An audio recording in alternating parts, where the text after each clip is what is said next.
week 12 of the fantasy baseball season, and here's a few hitters I look to buy and trade for this week. The first hitter, Adolis Garcia of the Texas Rangers. Adolis Garcia, he got off to a hot start to begin the season, and now he's really fizzled out over the last few weeks, and even getting an off day in yesterday's ball game. So on the season for Garcia, overall, the power numbers in RBIs are great. 13 home runs, 40 RBIs, 34 runs scored, but a 213 average, and a 270 on base with 6 stolen bases. But the last month of the season, he's been way below the Mendoza line. 2 home runs, 5 RBIs, 10 runs scored, 2 stolen bases, a 133 average, and a 215 on base. So Adolis Garcia mightily struggling for this Texas Ranger team right now.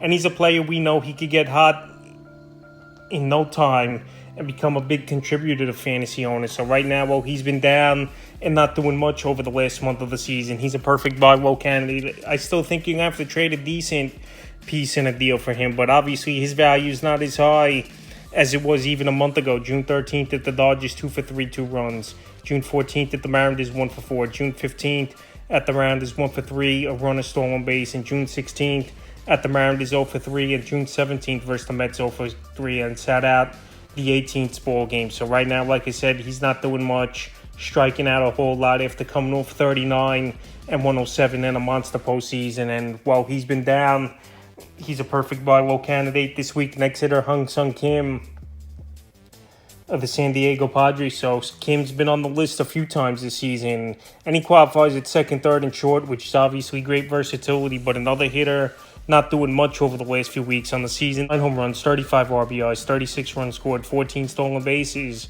220 average, and a 334 on base. So his on base to batting average is still pretty good here for Kim, no doubt about it. But right now, he's struggling over the last couple weeks. So Padre team as a whole struggling big time, losing 6 games in a row now. Last couple weeks, 2 home runs, 8 RBIs, stolen base, 5 runs scored, a 179 average, and a 340 on base here for Kim. So like I said, the on-base percentage is still good for him, no doubt about it. But he's just a player that's struggling, but stolen bases, RBIs, and even some pop he could show owners. June 14th at the Mets, 0 for 2. June 15th at the Mets, 0 for 3. June 16th at the Mets, 1 for 4 in RBI. And June 17th at the Phillies, 1 for 2. So he just had an off day in yesterday's game, and now Kim should be ready to go. And hopefully this Padre team could get on track, and Kim could get going as well. But right now, well, he hasn't done much. He's a nice buy low hitter this week. Next hitter, Ozzie Albies. So the Atlanta Braves, Albies, he's starting to pick it up a little bit over the last few weeks. But this Brave team, well, major injuries, obviously, to Acuna out for the season, Spencer Strider, Michael Harris just won in the injury list. Albies has to step up, and his home runs haven't been great this season. Only 5 home runs, 34 RBIs, 35 runs scored, 4 stolen bases, a 260 average, and a 318 on base. And over the last couple weeks, 2 homers, 8 RBIs, 10 runs scored, a 222 average, and a 246 on base. Ozzie Albies, we know he's a big-time hitter. Last season, a monster year, 33 and 109. And him and Matt Olson and Riley pretty much all season really haven't had much going, even though Riley, the last 4 or 5 games, has finally picked it up. So the last few games for Albies, June 15th versus Tampa, 0 for 3, a run and RBI. June 16th versus Tampa, 0 for 5. June 17th versus the Tigers, 1 for 4, a homer and RBI.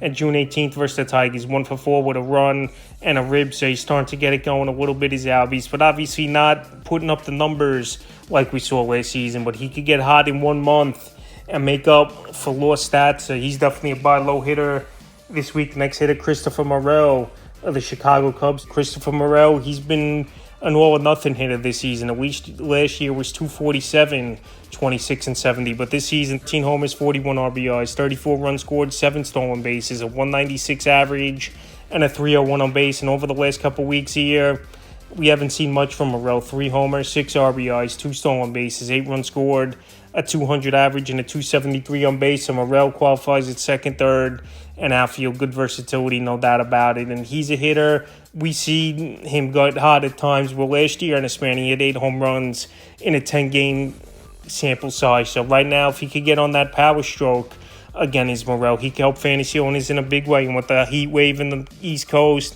and the weather warming up, I think a hot streak is right around the corner for Morel. June 15th versus the Cardinals, 0 for 4. June 16th versus the Cardinals, 0 for 4. June 17th versus the Giants, 1 for 4. And June 18th, pinch hitting, 1 for 1. with an RBI versus the Giants. So like I said, Morel, he's got that power.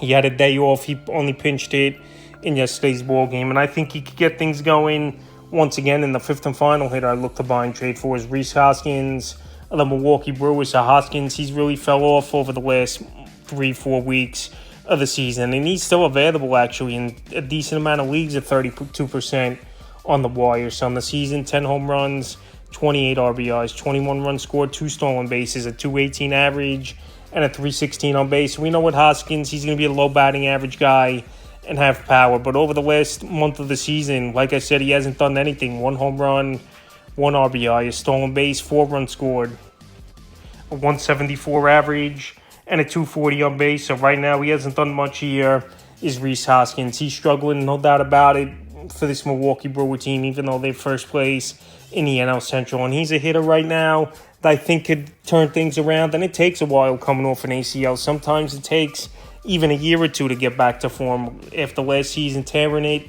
in spring training and missing the whole year for the Philadelphia Phillies. So right now, while Hoskins hasn't done much, and like I said, he's even out there in 32% of fantasy leagues on the waiver wire. He's a hitter you could pretty much buy low for one of the back end of pitchers in your rotation, or even a bench hitter who you think's not going to contribute. So that's a few hitters I look to buy and trade for week 12 of the fantasy baseball season.